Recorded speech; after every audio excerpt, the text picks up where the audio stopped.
అందరికీ నమస్కారం అండి. నా పేరు చిలుకూరు రూప. ఎన్టీఆర్ జిల్లా రెడ్డిగూడెం మండలం కొత్తరెడ్డిగూడెం గ్రామంలో ప్రగతి వివోలో ఐసీఆర్పీగా చేస్తున్నానండి. మేము ఈరోజు సప్తధాన్యం టానిక్ తయారు చేయడం జరిగింది.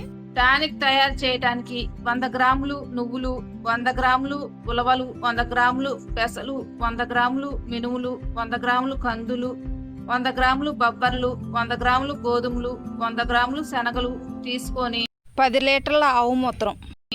ముందుగా నువ్వులను 24 గంటల పాటు నానబెట్టాలి. మిగిలిన ధాన్యాలన్నీ 12 గంటల పాటు నీటిలో నానబెట్టాలి.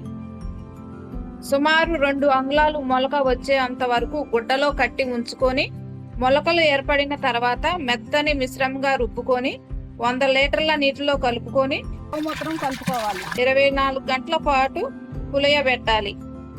వరి పంట పొట్ట దశలో ఉన్నప్పుడు పిచికారీ చేయడం వల్ల